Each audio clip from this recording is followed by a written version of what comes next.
What's up, my dudes? In this video, I'm going to show you all my top 5 favorite dyes in the Elder Scrolls Online, out of the dyes that I own, of course. If you've watched any of my fashion videos, you'll recognize some of the dyes that I'm going to mention. I'll be showing them on Vibe Night in opposite variations to show both what the dye looks like on metallic material and what it looks like on cloth materials. These dyes all require some form of DLC content, but I'll cover how to get each of the dyes in the video. The first dye, as you all can probably guess, is Bloodroot Wine. I made a video a while back stating that this was the best dye in ESO, and to me, that still holds true. It's just so appealing. It's a vibrant gold orange, and you can see the tints of red on it in some areas. This is what it looks like on metallic portions of the armor, and this is what it looks like on cloth portions of the armor. As you can see, the darker red shows up much more on the cloth parts rather than the metallic parts. Anyways, this dye is obtained by completing both Falkreath Hold and Bloodroot Forge on Veteran difficulty. Next up is Stalhrim Chrome. This turquoise colored dye is absolutely stunning and in my opinion takes runner-up for the best dyes in the game. At one point early on in the channel, I even considered this as the main color for my character, but Bloodroot Wine is just too cool.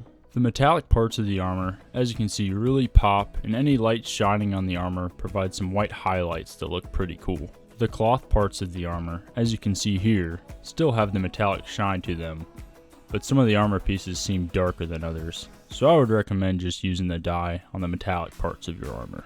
This dye is obtained by completing both Moonhunter Keep and March of Sacrifices on Veteran difficulty.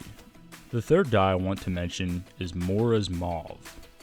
The green colored dye came out with the Necrom expansion and it looks amazing.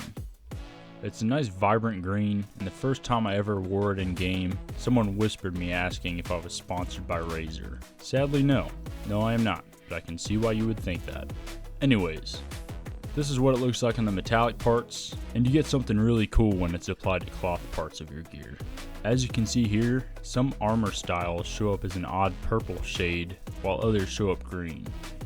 You could play around and probably find some really cool combinations using this dye, and I look to do that in the future with my outfit videos. This dye can be obtained by killing 100 enemy Arcanists in PvP, and that can be done by dueling in Battlegrounds or Cyrodiil. I personally recommend going into Cyrodiil and joining a large group, as that will help you get those kills faster. The fourth dye that I want to mention is Blademaster's Mauve. This is just another one of those dyes that are double tinted and it looks so dang good. And if you like pink, then this dye is for you. It's got a base kind of dark pink and it's got a blue highlight that makes it look a little bit rustic, but pretty cool nonetheless. This is what it looks like on the metallic sections of the armor, and this is what it looks like on the cloth portions of the armor. This dye is not terribly difficult to get, and you just need to complete the Maelstrom Arena on normal to unlock it. So this is one that even free-to-play players can grab if you want it. So technically I lied at the beginning of the video. The fifth dye I want to mention is Blood Gold. You all know me, I like the color gold, and Blood Gold and Bloodroot Wine are just so appealing to me. Where Bloodroot Wine has more of an orangish, reddish gold color, Blood Gold is more along your natural gold color with white highlights, and it just looks really clean and fresh. This is how it appears on the metallic parts of the armor, and this is how it appears on the cloth parts of the armor. Pretty similar on both variations. It's got a little bit of a faint tannish pink shade that also adds some variation among the style pieces for the cloth. You can unlock Blood Gold by completing the Heir of Anaquina quest in Northern Elsweyr. While those are just my personal top 5 dyes, there's a couple honorable mentions that I'd like to cover as well. Granted, I don't have all the dyes in the game, so there may be some for me to discover that I just haven't seen yet that are really cool. If you have any that you know of, please drop it in the comments and I'll take a look. The first honorable mention is Transliminal Violet. It can be obtained by completing the Barathum event in the center of the Imperial Sewers. Second is Palatine Coral. If you want a vibrant red-pink, this is your dye. This is obtained by completing the Dragon Guard quest in Southern Elsweyr. Third is Void Pitch. There is no darker dye in the entire game. If you're going for an evil look, this is for you. It does have a slight purple tint though, so keep that in mind. It's obtained by completing the set of achievements in Vadishan Hollows. Really though, you can get this pretty easy if you put some time into doing Vateshran and you get good at it and do it a couple times. Fourth is Marble White. This dye is probably the most vibrant white in the game, and it has a slight purple tint to it. The dye is obtained by excavating 100 antiquities.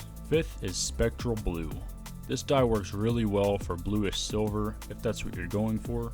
It's obtained by killing 100 enemy necromancers, similar to the Mora's Maw achievement requirement. Sixth is Voidstone Violet. This dye looks pretty good mixed with Bloodroot Wine. That's probably why I like it, to be honest. To obtain this dye, you have to complete the listed dungeons achievements, which are for hard mode.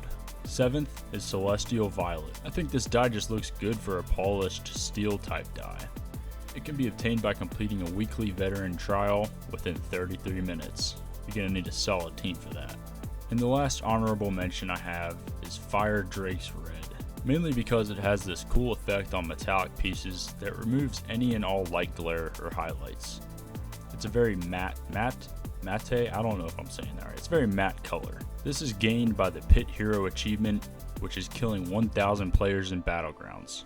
Good luck with that, my dudes. Like I've said though, these are all just my personal favorite out of all the dyes that I have.